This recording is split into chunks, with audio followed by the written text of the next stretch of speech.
everyone, and welcome to another wonderful episode of Paranormal Minds. I'm your host, Shannon, and I'd like to thank you for coming back this week and joining us as we have very special guests on, Chuck Bergman. And I'd like to tell you a little bit about Chuck.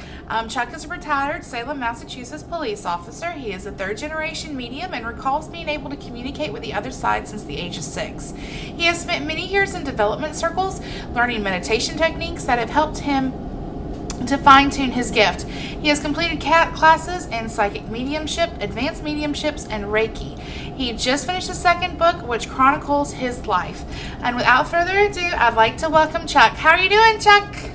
Doing great, Shannon. Thank you for the intro, beautiful intro, and I'm really happy to be here tonight. I am most definitely glad to have you on. When I read some stuff about you, and I was like, this dude's really interesting. He's not like your typical, psychic medium. I want to have him on because you're really, it's interesting, in what you used your gift for, which we'll get into in a minute. I don't want to give too much away.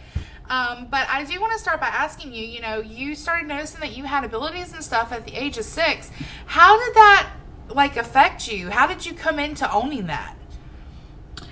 It wasn't very exciting as a kid. I would see and hear and know things that I was sure was, just not normal.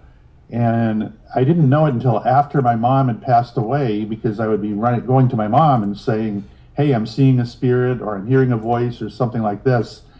I wasn't aware that my mom was a medium and had a few problems with it in her family back in England, where she's from.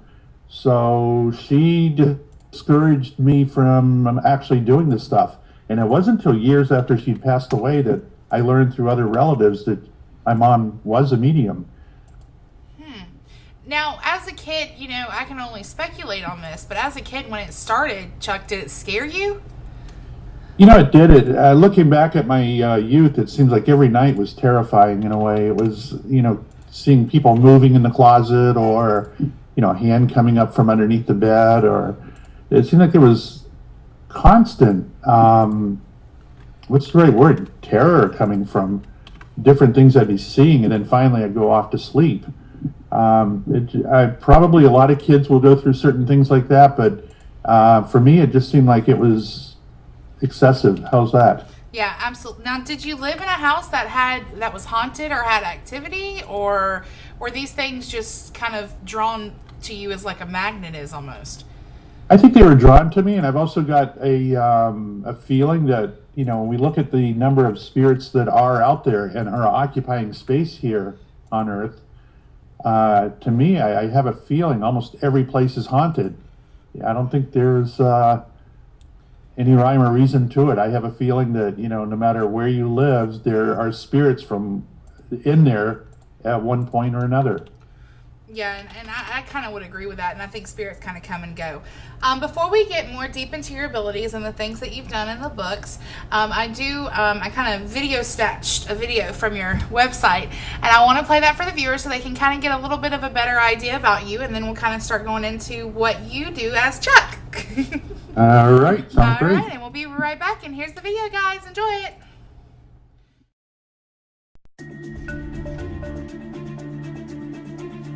You're going to open up a door for this family. I know that you will solve this today.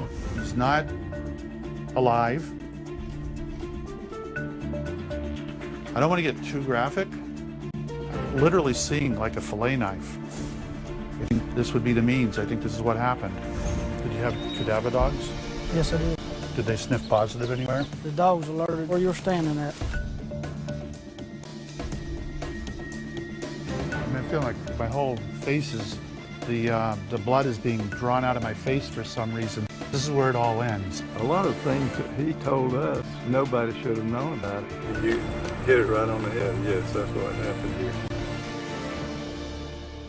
There are disturbances that cannot be explained.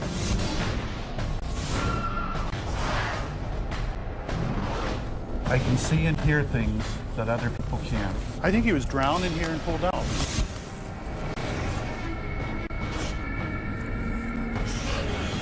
I know there's a side that people don't even realize is out there. I feel that my abilities are not of the norm.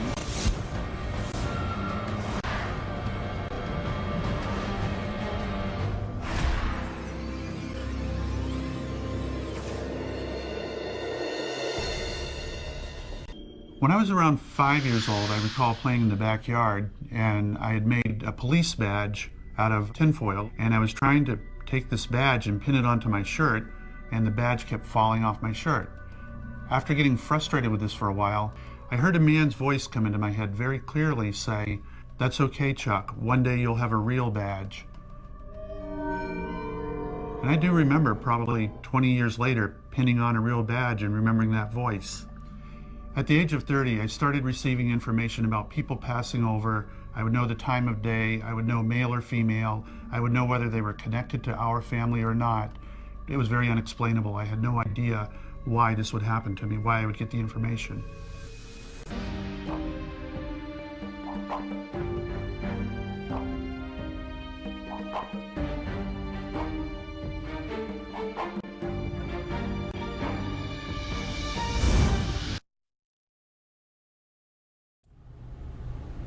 Okie dokie, and we're back. Chuck, I didn't lose you, hopefully. Chuck? Uh-oh. I'm right here. I'm sorry about that. I got up to get a drink of water. Oh, you're fine. I just wanted to make sure I did not lose you because you know this internet stuff, it gets kind of sketchy. I love that video. When I went on your website and I watched it, I was like, this is a really good video, and it kind of encompasses you. I like it really a lot. But before, can you kind of take a moment, and we'll start picking apart you and what you do in your books. How would you explain how your gift works? Oh, Shannon, that's a good question, but a complicated question. The only thing I can say about it is I typically run a normal life. Like, I hope I blend in with normal people when I'm at the supermarket or, getting a haircut or whatever. But it's just fascinating to me. It's not like being a singer where, like, say, you've got a gig at 8 o'clock at night, so you kind of take it easy with the voice. You maybe practice a song or two, you go out and you do it. Being a medium is so strange in that you're not getting any messages until it's time to actually give the messages. Mm-hmm. And for me, it's very rare where I'll be out having a lunch or dinner and I'll be forced into giving someone a message. It probably happens only twice a year. But yeah, it's a strange phenomenon. I really don't get it. And I've been put on the spot too, where I'll be out and unexpectedly someone will ask, or tell me they've lost a loved one, and in a matter of seconds, I'm already connecting for them and giving a message. And I just can't explain it. It's not like being a comedian and you can study your jokes before you go on stage. When you're a medium, you're depending and trusting the spirit world to come through when you need them. Yeah, absolutely. Now, for those of you watching, if you have any questions, please plug it into the chat box and I'll be sure to ask Chuck. And his website will be on your screen throughout the night, but I do want to go ahead and mention it. It is currently above my head, and it is www.chuckbergman.com. You can contact Chuck through this website, learn more about Chuck, and you can also get his books through this website. But his books are also on Amazon and all kinds of places too, which we're fixing to get into in just a moment. What is one of your most favorite memories of utilizing your abilities? Do you have a favorite? I would say if yes. Well, I've got my biggest one, a favorite one, but I've told the story so many times on different radio shows. It was the, it's even hard to say these words without people turning off the show right now and saying, this guy's just crazy, I don't want to hear anymore. Doubt it. They're pretty used to it. I promise you, there's not too much you're going to say that's going to surprise them. Well, my favorite story, and I'll give it to you, I'll give you the very fast version, is when I had a lady come over. Her name was Lovey, and came over with her sister to my home to do an in-house reading.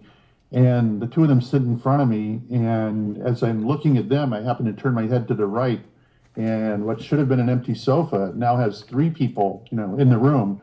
Their mother was sitting there, and it's not always that I get to see a face and a body, but their mom was so vividly clear. There was no difference between the way I would look at her and then turn my head and look at her two daughters. And I'd say the reading went on for about 15 minutes. And all of a sudden, while I'm looking at the girls off to my right, I hear a man's voice, kind of recognizable at the time, yell at me. He said, "Hey, Chuck, tell them I'm here." And I turned to my right, and sitting now next to the woman was Ray Charles, the singer. Wow. And yeah, and I thought I was going nuts. I said, I know what I'm seeing, and I know how vivid this is, and I know how clean it is. And now I'm trying to figure out, well, how can I tell the two women that I've got Ray Charles in the living room with us, you know? And I'd much rather sit and talk to him than the two women that came to my home for the reading. So anyway, I finally just shook my head and came up with a lead-in question, and I asked them, I said, hey, if I ask you about a song, would Georgia on my mind be kind of significant? And the two girls high-fived it with each other. They were so excited. What I didn't know is Lovey, and I forget her sister's name, were Ray Charles's real sisters. Wow. And, yeah, they'd come to me for a reading. You know, I guess they live in Jacksonville, and Ray and his mother grew up in Jacksonville, and I'm just on the outskirts of it. They knew about me, wanted to come to see if Ray would come through, and he certainly did. And for me, the interesting part about all of that was at the end of the session, they felt that I wouldn't believe them, and here I am thinking they're not going to believe me that I'm seeing Ray Charles. Yeah. But it was kind of cool. They went out to their car and brought in the Ray Charles family photo album, and I sat at the snack bar with them, turning the pages and touching Ray Charles's family photos, you know, black and white pictures of him back in the day, you know, and it's just amazing the different places this will take you. And, you know, I've been to Hollywood, California with it. I've been videotaped giving Bruce Lee's only living brother a reading in which Bruce Lee came through. Wow. So I'm just saying that you just can't explain what's going to happen from one month to another. It's very exciting, really. You'd think dealing with the dead would be boring, but it's not. Yeah, I would definitely second and agree with that dealing with the dead is not a boring thing at all. So let's start talking about your abilities in law enforcement. Did you use your abilities while you were in law enforcement and a police officer? Very, very little. I used it, my ability much more after I retired. I remember, in fact, it's in the book, a cute story where I was the IT person at the end of my career.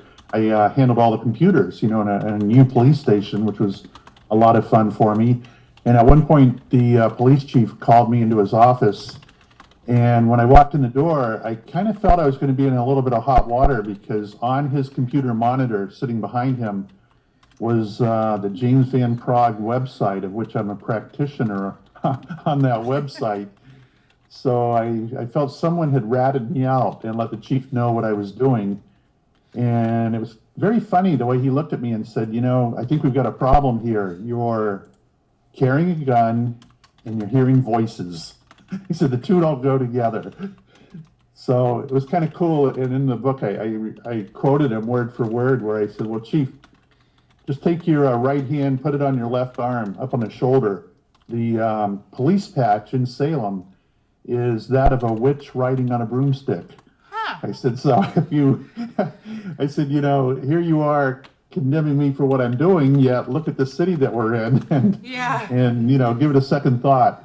Bottom line, we made an agreement that I would kind of keep it under my hat, keep it quiet, and not really involve the department while I was actively working there. But now that I'm retired, it's pretty much anything goes. And I like that. I like that a lot, I will say. Did you,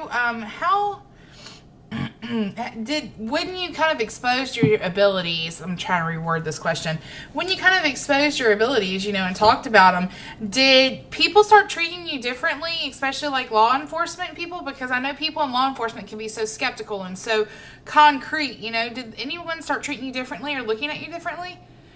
Oh, absolutely. Even now that I've retired, and even after, you know, being on A&E biography and doing the stuff I've done, you know, I've been called in by local police department.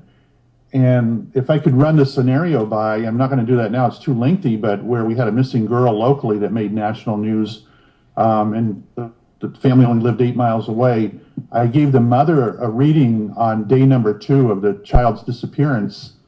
And it was really sad that everything I gave her in a reading with 2 police detectives present, everything I said, even to the point where I said, you'll be with your daughter's body in 3 days' time, but we're not going to have the person responsible for at least a month or 2. And I named so many things that were strangely accurate. And, you had, like I said, 2 detectives taking notes. And basically, when I left the mom, and she validated everything I said about her daughter, even about her dad who had recently passed, and was giving a lot of the information. After I left, the 2 detectives basically said they didn't believe in what I do and that I was full of bull. But Wow. they used the other word. Yeah. And how do you react to something like that? Like, you just take the high road? I mean, is it discouraging? It just amazes me because, Shannon, I'm sure if you and I were detectives and we didn't believe in this stuff and we witnessed something like that, it's put in front of us on a silver platter. Mm-hmm. How could you not say, if it were me, if I were the detective with half a brain in my head, and maybe this is where it's all going, I would have to look at the psychic and say, how would you know anything about her dad? And you know what I picked up about her dad that was strange? Because we started the session, I said, listen, I've got a gentleman here. I think it's like a father for you or a father-in-law. I said, and he would have committed suicide using a small caliber pistol. And I know when I give something really strange and unique like that, it's usually right on the money. It's not just saying, he committed suicide. To me, that's really to the point. Mm-hmm. And she said, yeah, that would be my dad. He committed suicide with a 25 caliber pistol. And because it was a small caliber, he stayed in a coma for a couple of weeks. Oh, my goodness. And, ran the medical bills up and was in a lot of suffering, and everyone constantly says, why didn't Dad just use a bigger bullet? Kind of like a thing they would say. But if I were the detective witnessing a stranger coming out with that kind of information, and especially where I only lived 8 miles away, I think I'd be taking the guy out to lunch or sitting poolside with him and just saying, how do you do this? Or what else can you help us with? Or, help us find the body, or, Yeah, I mean, at least try to exhaust every avenue. Yeah, in fact, the first statement I made when I sat down with him, I said, I want to get in my car with you to the mom. I said, I just want to speed right out of this area and go down 95 over the line into Georgia. I said, and I don't know why. And she said, there's no reason to go there, Chuck. No family, no relatives, no friends, no reason to go there. And, and I said, in 3 days' time, you'll be with your daughter. It was 3 days later they found the body in Georgia, just over the, Florida-Georgia line. Mm. But I still say, even after all that's happening, if I were one of those detectives, I really would be scratching my head and saying, what just happened? Yeah. and how can I learn more, or how can we get more out of this guy? But, as a detective, especially in my personal opinion, it's your job to try to exhaust every possible avenue. I mean, I just don't understand why, it'd just be such a far-fetched idea, to me. It is. And Shannon, getting back to your original question, even on the Salem Police Department, I had many officers that would come to my home, get a free reading out of me, and I would really nail it for them. And sure enough, you would hear a day or two later where they'd be around the other guys making fun of me. It's the nature of the beast, I guess, but you just keep plugging ahead, and you're helping people when you do this. I mean, and for me, that was still a learning stage. I was learning how to communicate with spirit and learning how to get the most out of every little message. So, I look at it as practice, and it's unfortunate, but people still are always going to look at us like we're strange. Yeah, and it really, I think to a certain extent, people have opened up a lot about mainstream, I should say, a majority of mainstream, individuals have opened up a lot about the paranormal and the idea of it, but it's more on like ghosts and spirits, and you still say, psychic medium or UFO or Bigfoot, and people are looking at you like you're crazy. And, they all kind of fall into underneath the same umbrella. And, it's kind of like I tell people all the time when I'm referring, to psychic mediums or just a person that's just a medium. I'll tell them, like, you're telling me that you're acknowledging the fact that there is some kind of life after death, there's a spirit and things of that nature. How far-fetched would it be to say that certain people are programmed to tune into that more than others. I mean, it's not that far-fetched. And, even going far as, pushing the envelope a little bit more on my part, going as far as looking into Christianity and even things like Islam. I mean, you had the Spirit of God talking to prophets and people that they could not see who they were talking to, but these people were receiving messages from the Spirit of God. Where's the line? I mean, it's kind of the same idea and concept. You just have to push your mind a little bit further. You're right on target with that. And I ask myself a lot of times, like, why people are the way they are with it. When it comes to religion, some people think that this is wrong and you shouldn't be doing it. And I remember when I was moving from the Boston area back home to Florida, I was talking to James Van Prague, and he asked me, he said, well, what part of Florida are you moving to? And I said, northeast, the Jacksonville area. And he said, oh my God, that's not only the Bible Belt. He said, that's the buckle.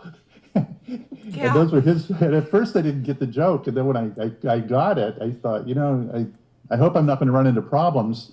But I remember coming here, and one of the first gallery style readings I did, I remember there were two girls and they were not sitting together. So I pointed to one, then I pointed to the other. I said, someone upstairs is telling me the two of you are supposed to be sitting together and you're not. Are you sisters?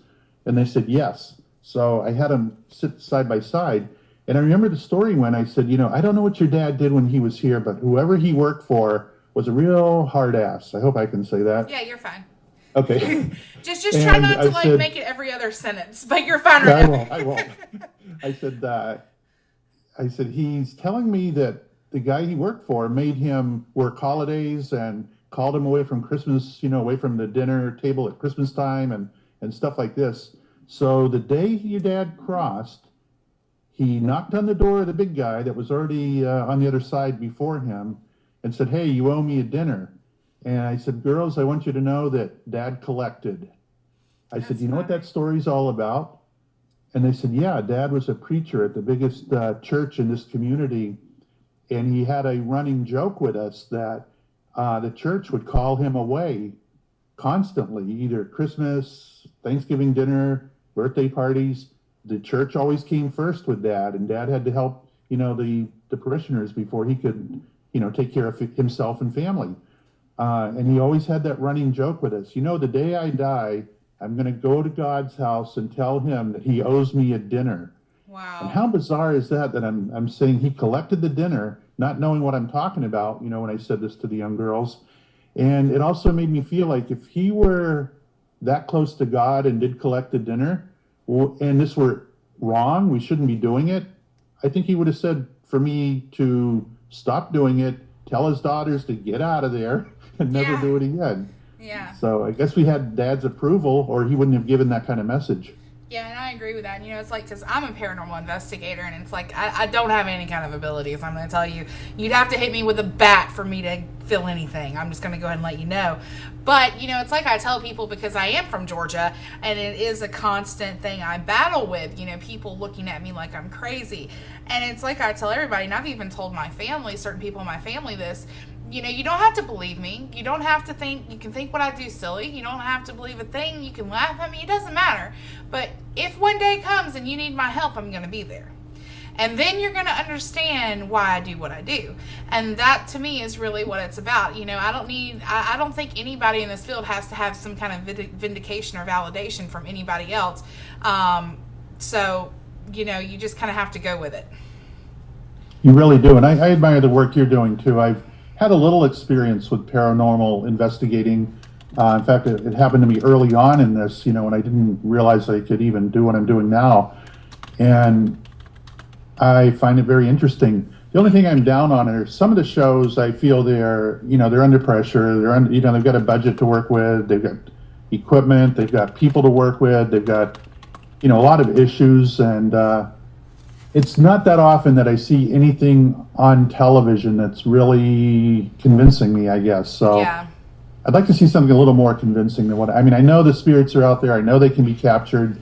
I've got one video that I own that was an amazing piece of footage. In fact, if you at some point send me a mailing address for yourself, I'll be happy to send you the DVD. Yeah. one of the most unusual. I've had other people that do paranormal work look at it and really shake their heads like they've never seen anything like what happens in this footage. Yeah, and I will definitely do that. And you know, it just I commend you, because you walk in and you can see things and know things that I can't know unless I capture. And you know, sometimes you can walk into really scary places and you know things I don't know, you know. So I kind of, part of me, you know, I guess part of the thing about being a paranormal investigator, if you don't have any abilities, is the, you know, bliss of ignorance almost, because you don't know everything. You know, you're still trying to find that hard scientific proof. So that I do. And you know, as far as mainstream TV, I honestly, I struggle with it with this show, because so many people are always like, oh, it's a demon, oh, blah blah blah, it's evil, it's blah. And you know, you cannot turn on anything on mainstream paranormal TV without seeing that, and that's just not the case. It's not like that, you know, and it drives me bonkers. You know, I'm with you on that. And I just had a person last night I was giving a reading to ask me the question. She said, aren't you afraid doing this, that, you know, you're going to, like a demon will come in or something? And I said, you know, all the years I've been doing it, no, I've only had one minor incident where I saw the Grim Reaper and he didn't really say or do anything. He just stood there with the hood on. I couldn't make out his face, and he had the sickle. And he was hovering around my bed, and I did everything I could to, you know, I even went back to sleep, woke up, and now he was standing even closer to the side of my bed, closer to me. And I wasn't sure how to handle it. So what I did is I just put a light on in the room, turned the radio on, and it seemed like it took about 15 minutes for him to finally dissipate. And you know, usually when you see something, it's very quick. It'll dissipate very quickly. But this guy, whatever he was there for, I almost felt like I was being tested.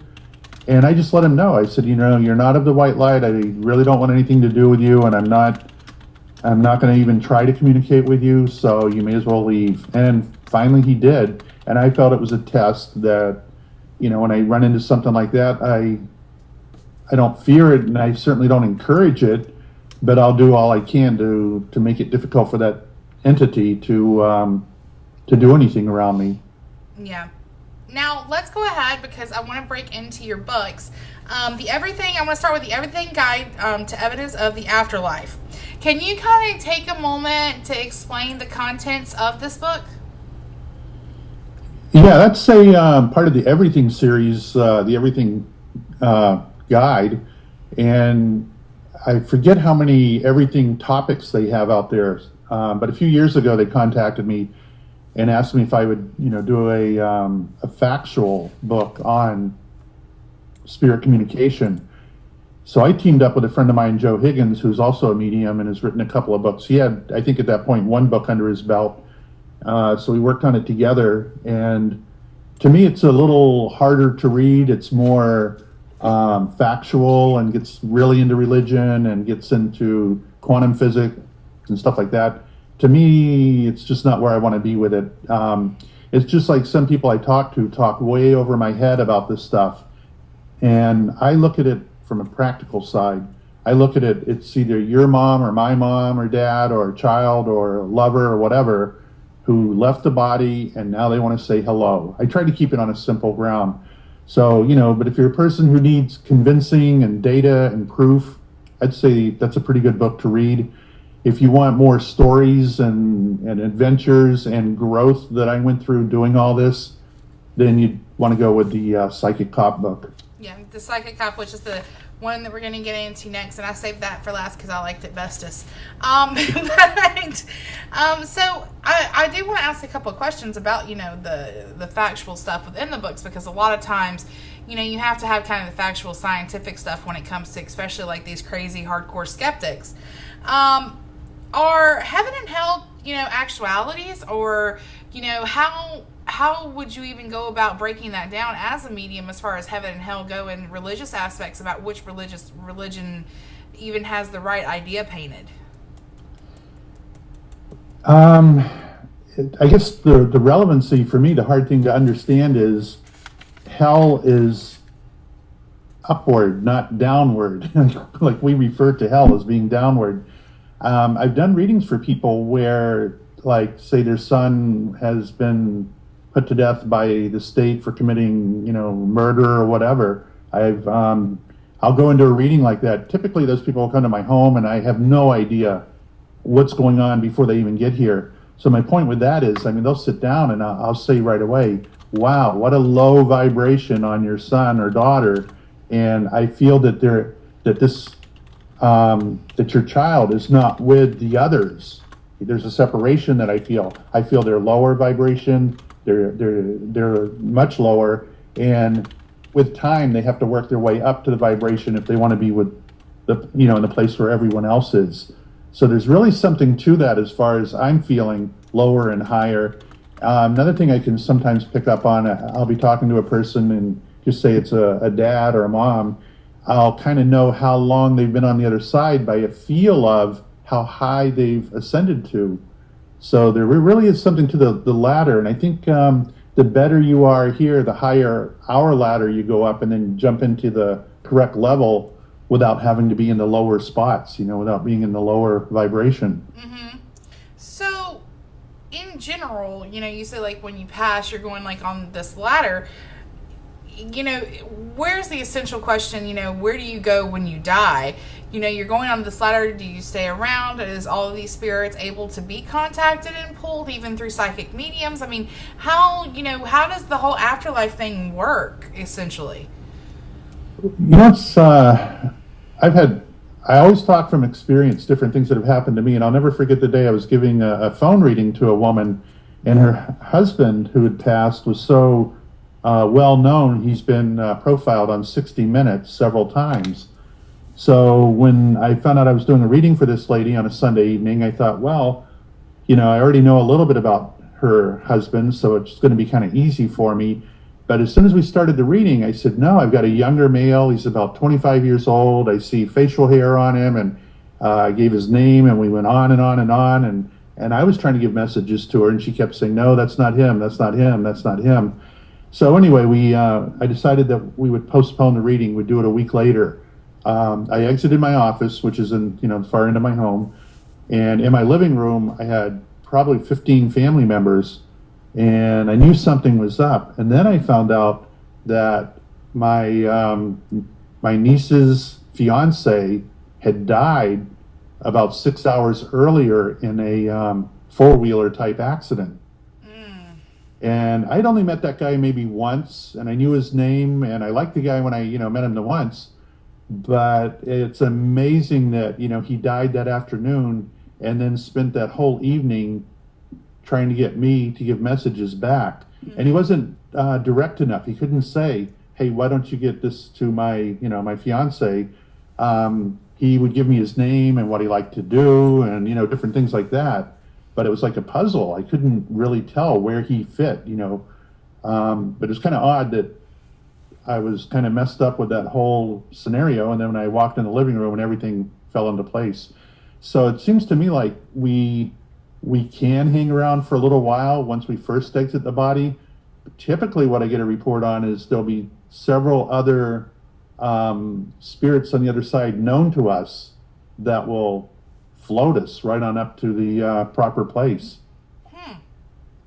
So does how easy, if you could from 1 to 10 put an easiness number with it, how easy is it to communicate between the living and the dead? I'd say about 1,000. It is hard. It's like you never know what they're going to say or how you're going to interpret what they're giving. And I think for me, almost 25 years experimenting with it and doing readings and I'm very good at giving a statement to a person and then hearing their answer and then keeping it in my memory bank for later. So now when I get a certain movement or a certain thing that they show me, I'll know exactly what they're talking about. And what I'm aware of too, it's not only the spirit coming through that's helping, but apparently I've got a strong spirit guide up there that knows everything I've done in my life and can help me understand what the spirit is trying to say, because the key point here is the spirit that you're trying to communicate with has very, very limited energy. If they had a lot of energy, they would show themselves, they would speak to you in English, but they don't have that kind of energy. So they're using a minute energy. And I think with my own spirit guides, sometimes I'll hear them speak for the spirit.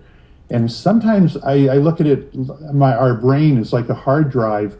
And with everything I've done in my past, if you can imagine like a hard drive with a track and sector, how easy it would be to go to a track and sector, and in this case, it would be a cell within the brain that might store, just say me as a kid having a bicycle accident with we'll just say with a train. So all of a sudden, that little memory cell is sparked in my brain, and I'm going, oh yeah, I remember that minor accident I had with a train. And I'll say to the person I'm giving the reading to is, hey, does this involve a train? Yeah. And you see what I mean? It's like minimal amount of energy being expended is usually what they go for. Now, the book itself touches on reincarnation. Is it real? And who is reincarnated? Like, who gets who like, out of the spirits is what I'm saying. Like, who gets reincarnated? Which ones do and which ones don't? I'm very much of the belief, and in the beginning I didn't really believe in too much or buy into the reincarnation thing until a couple of times I was lucky enough to sit with Dr. Brian Weiss, and I'll admit, he convinced me that there is such a thing as reincarnation. And I'm also of the agreement that we do this in soul groups, which makes it better because we all grow together that way. And I know there are people around me that I feel are part of a soul group that I've been here with them before, or at least I know them from before. It's almost like you feel like you're part of them, because there's something that you can't put your finger on. It's like you know there's something there and you can't explain it. So, and what is it? I don't know the name of the show, but I was watching when they've got with children that are remembering great details on how they died. It came back into this lifetime. Yeah. And so, as far as from your perspective as mediumship goes, how does is it possible to contact spirits that have been reincarnated, or how does that even work? I'd say no. Like but the way it works, the way I've had it explained to me is, if I were to go today, I've put a lot of energy into my children, my different things that I've done. So from the other side, being able to look down and almost like looking into a fishbowl and being able to travel at the speed of light anywhere you want to go, I would be very interested to see how my children are doing, how their children are doing. But I really don't want to go on another generation and see how their children and their children and their children are doing. It's like there is kind of a limit to it. So when you get to that one point where pretty much everything you put all of your energy into has dissipated, now you've learned all your lessons, because you're still learning even when you exit the body. All I'm going to say is I messed up yesterday with something, and even at my age, I'm still learning major lessons. Well, that's okay. It's all about the learning journey, though. I mean, if you're not learning, you might as well be dead. That's true. And as long as you can learn through mistakes and learn and acknowledge the fact that, they were mistakes, there's nothing wrong with that. So, let's talk about the Psychic Cop. All right. Can you kind of take a brief moment for our viewers and just kind of give them like a synopsis of the book? A synopsis, I should say. Okay, it kind of starts off from when I was very young, at the age of 6, and walks you through what it was like, as a child, but then having it go away, and then I get on a police department. I start, I get married. I have a family. I'm very, very busy with the family. And one of the things that intrigued me, through all of this is when it all happened, I was in the car with my wife. We'd been up in Maine doing something, I think Christmas shopping, and we were heading back to Massachusetts. But we were in Maine on, I think, Route 95, and just cruising along, and we're talking to each other with the music on and stuff. And all of a sudden, I reached over and I turned the music off, and I said to my wife, what time is it? She said, 2:30. I said, I got to tell you, someone just died, and it's an older woman, and she's got a message for you. I'm supposed to say to you, thank you, take the day off. I said, it's not a family member. It's an older woman. It was a very peaceful, very easy passing, and I'm just going to give you that. Of course, the wife thought that she told me to take the next exit and look for the first hospital. It's time to check in, because why would you get this riding in a car? Yeah. Well, a couple of hours later, we returned home, and there was only one message on the answering machine, and the time stamp was, I think, 2:33, maybe, something like that. And the message was from her best friend calling her, and she said, "I'm calling you because Mom just passed away a few moments ago here in the house, and they're going to come to take her away. And I would really love it if, when you return back to the area, if you could come over and sit with me for a while." And then I found out on top of that, her mom had, her girlfriend's mom had some lung issues, and my wife was going to sit with her the following day on Sunday so the daughter could go Christmas shopping. So that was take the day off and thank you anyway. Yeah. But I learned so much from that. I learned how it came in, how I could actually see the woman's face, but the woman wasn't known to me. I'd never seen her before. I knew about her, and I knew my wife would go with her friend, and I knew her friend very well, but I really didn't know what her mom looked like. But I did get to see her face, but it just intrigued me that here I am driving with all the other cars on the highway. Her mom just passes, and it's like, why would she go looking for Chuck the moment she passes over? Yeah. Because she knew Chuck could get the message. Well, at that time, I wasn't doing it. That was really one of my, as being in my 30s, that was probably one of my first, like the beginning of this happening. So was it hard? Because the Psychic Cop is essentially, your autobiography. And from my understanding, it's hard to kind of write your own autobiographies. Was it hard to do for you, Chuck, so to speak? I thought it was going to be, but it was not. There were even chapters I had to leave out. We didn't want to make it too hard of a read, or, too much of a good thing can get bad after a while. And so I tried to make it as, put as much diversity as possible in it. So, you have me going through the development stage. Then I talk about what it was like on the police department, and even some of the readings I gave for some of the officers. I talk about that a little, and then I talk about further development, like meeting James Van Praagh, and then going to different venues and doing readings myself. And I think one of the best parts of the book is right at the end, and I don't want to give it all away, but how I learned that I could communicate with living and dead animals, and it was something I didn't know I could do. Wow.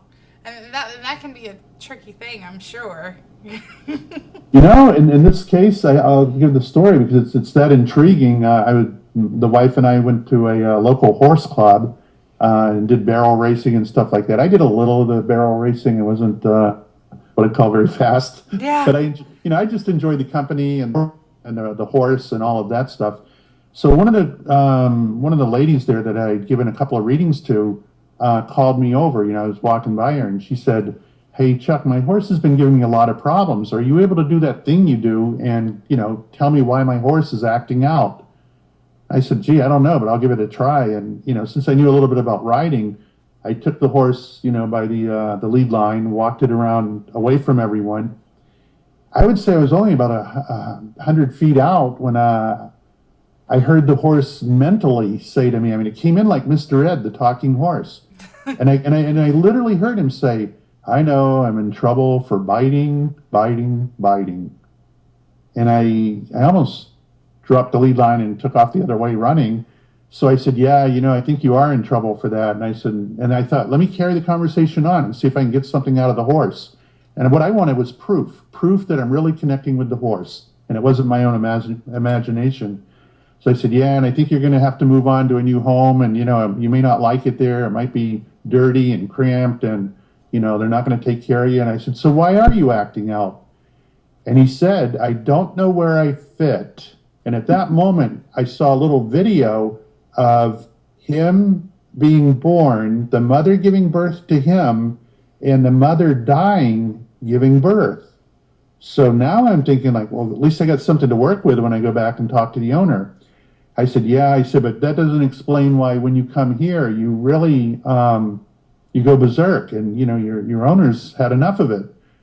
And he said, "I don't like the sound of the truck engines, the diesel engines in the truck." And I said, "Okay," but I wanted a little more. So it was pretty cool. When I walked back to the owner and I gave her the horse, she said that was the calmest she's ever seen the horse when I came, and turned the horse over to her. And I said, "I just have to ask you, did his mother die giving birth to him? And she went, oh my God, yes, and I was there. I said, okay. I said, and he's telling me when he comes here, he doesn't like the sound of diesel motors. They scare him. They think they're coming after him. And she explained to me that when the mother died giving birth, just moments into that, to remove the mother's body, they have to bring a tractor in with a diesel engine and remove the mother's body. And that's what scared him. So every time he would hear the diesel, pickup truck motors, he thought they were coming after him. That's one that, the best way I can describe it, if I'm making all that up, then that's good too. I'll go out and just start writing for movies, Yeah. writer. Yeah. Some of the stuff you just can't make up, by sure. You can't. So speaking of your wife, you said you really didn't start tuning into this and, really using your gift until you were in your 30s. How does your wife, fit in with all this? Is she cool with it? Or is she, you still blow her mind some? How does it work? Well, I'll put it this way: we still talk. We're ex, but her religion got in the way. She really couldn't take what I was doing, and had plenty of proof that I wasn't just nuts. But it really wasn't her cup of tea. I think it scared her, and the more I grew with it, the more she backed away from it and wanted to go off in another direction. So it was really better for both of us. So now I'm single, doing my thing, and she's off doing her thing, and we still talk. We're still good. Do with stuff like that, and I have to ask this to a lot of people that I have on that have these kind of gifts and abilities and go through such struggles and loss. Does stuff like that, at any time did you ever start to regret your gift and who you were? On occasion I would. I'd look back and say, well, I don't feel like I'm like some of the other people here. I think the one time that summed it up when I flew up to Philadelphia, and I was doing a group reading at a Holiday Inn. They rent a big room and everything. So people in the lobby kind of had their choice. They could either go into the room on the left and sit with Chuck Bergman, the psychic medium, or we could go to the right and watch the what is it, the big football, what do you call it, the end of the year football game, Super Bowl. Super Bowl, yeah. I'm sorry, I couldn't think of the name there. So it was kind of funny. It was like running 50-50, and I remember at one point people were laughing louder in our room than they were yelling in the other room where they're watching Super Bowl on a big screen. So I found that kind of a funny parody going on where, we're doing one thing. And at one point I said to someone, you want to just tell those people next door to quieten it down over there, that we're trying to talk to our loved ones, just to try to put a little bit of humor into it. But yeah.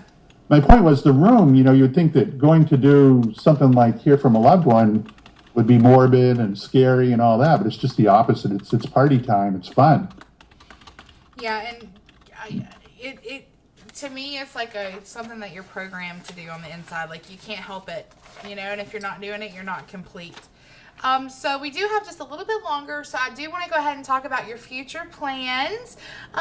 Any kind of new books that you're working on in the future, or anything, new you got going on? The only thing new is we're trying to, I've made a few trips out to Hollywood. I'm working with a manager and a writer, director, and we're putting together a sizzle reel to hopefully get a TV series. Cool. It's not as easy as I thought it would be, but it's been extremely interesting to go out and then go in the like the Sony building and different buildings and have a manager that will take you almost to the top people and let you sit and do a demo video and all this stuff, and then they take their notes and decide, and it's going to go before their board and committee and all this. It's really involved. It's much deeper than I thought it would be. And then I got to admit, I fly back home, I sit down and put my feet up and turn television on, and I can't believe the garbage that I'm looking at. Yeah, and see, here's the problem. This is my own personal. This is Shannon Ray's personal paranormal theory for the evening. All right. The reason you have, because there is some crap on television with the paranormal. I think Sci-Fi finally got a little bit wise and X'd out a bunch of stupid crap that was on there currently, but there's still a bunch of just junk and garbage. And I truly believe the reason is because these executives and the people making the decision on these shows are more worried about, how these people act than, the science and the logistics of it all. They're not even caring if these people are legitimate, if they have, true scientific evidence, where it's coming from, or in your case, if a medium's legitimate and if they can back it up. They don't care. They just want you to be entertaining. That's all it's about. That's how they sell commercials, Shannon. That's what it's all about, selling commercials. And so, because our group, actually, I had somebody from an entertainment agency contact us, and I'm telling you, no joke, he told me that they were going more for a Duck Dynasty approach towards the paranormal. And I'm like, so basically you're saying you contacted me because I was from Georgia, and you thought I was going to be much more redneck and honky-tonk than what we are. And we're not enough of that for you. I mean, didn't we learn this lesson with Deep South Paranormal when they yanked them off the air? Because it's not good TV. It's not about, what your accent's like or how, retarded, stupid of a joke you can crack. It's just not about that anymore. And to me, if you don't get it, Chuck, I mean, I'm sorry. If you do, more power to you. I hope you do. But I'm just telling you, it's a tough road, I'm sure. Yeah, you did see the one I did, and I could tell you things about that happened. The one TV clip you were looking at, Psychic Search, it was so bad when when you film for 2 days, and as a medium, I knew that I was nailing it with different things, and then I saw how the editors put it together, and I do video editing myself. I know what it's all about. It's sad. I remember at one point I had looked at the victim's sister, and I said, I don't know what you do for a living, but I see young children around you. They look like they're around first or second graders, and they're circled around you, just coming from your brother in spirit. And she said, and we were just establishing at that moment that her brother was really dead and not just missing after 6 years. And she said, well, I teach second grade. Would that be why you're picking up on that? I said, it would. And I said, your brother was with you yesterday. And I said, you used a term in front of second graders that I'm having a hard time believing that you used. So I just want to confirm it with you. Did you use the term halitosis? She said, yes, I did. And I remember the cameraman almost dropped his camera. Yeah. They had 3 cameras, those big high-def shoulder-mounted cameras, and he did. He pointed down at his feet and looked at me like, what the? I just looked at him and said, hey, this is what I do. Yeah. But, you don't come out with words like halitosis and find out she just used that the day before, especially in front of second graders, and the editors, along with the producer, cut it out because they said, oh, no one will ever believe that. And now it's like, man, I live for those kind of moments. Yeah, and those are good validation moments to where it proves that, your information is accurate and gives, the skeptics something to, look at and not question with so much, skepticism. To me, I don't understand it, Chuck. I understand it. I know it's all about money and commercials and, what they think is the best views. But I would hope that after, Sci-Fi X'd off about, I think it was 4 or 5 paranormal shows from this past, year, I'd really hope that they start learning that, they're kind of going down the wrong path. But I doubt it. And I think people, if someone picks up like on my show, I know it'll be genuine, it'll be real. I'll be working not only with law enforcement, I'll be working with the families. I'll be hopefully even solving some cold cases. I mean, there's so many different angles to it. In fact, we've even come up with one scenario, and I guess it's okay for me to say it, but I may even take along someone who's learning to become a medium. So the whole concept would be I could discuss why I'm seeing and saying what I'm saying to the police, while we're on our way to our car or whatever, just to give the viewers even more insight to what just happened at a scene. Mm-hmm. Yeah. And it would be fun to watch someone go from one level up to a much higher level by the end of the season. I think that would be fun too. That was part of the draw for that. Yeah, and I think that it'd be, to me, it'd be really, but I'm actually in the paranormal field, so I don't know if my opinion's that great or not of what would be interesting. But to me, it would be interesting to see you go through and work these cases and to work side by side with cops and families and try to, help the families of these victims. To me, that would be a good, to me, it'd be very good and very interesting. But like I said, if they tell you don't have a honky-tonk enough accent, don't be surprised. I've never laughed so hard in my life as I did that day. But Seriously though, Chuck, it's been an honor having you on, and if at any point you get this show thing off the ground, I'll be more than honored to have you back on to help you promo the show out so you can talk about the show in great detail. Well, thank you, Shannon. It's really been a pleasure. You're a great host. I would love to come back later. Yeah, absolutely, and just let me know if you got anything to promo or anything, and we'll get you back on, and I definitely want to help you by doing that. Okay, great. Thank you very much. And once again, Chuck's website has been on your screen throughout the night, but I do want to mention it one more time, as well as both of his books. The website is www.chuckbergman.com. The two of the books is The Everything Guide to Evidence of the Afterlife and The Psychic Cop. And The Psychic Cop is Chuck's autobiography, and it's really, really good. You guys should definitely check it out. Next week on Paranormal Minds, I will be talking to Kelly Walden.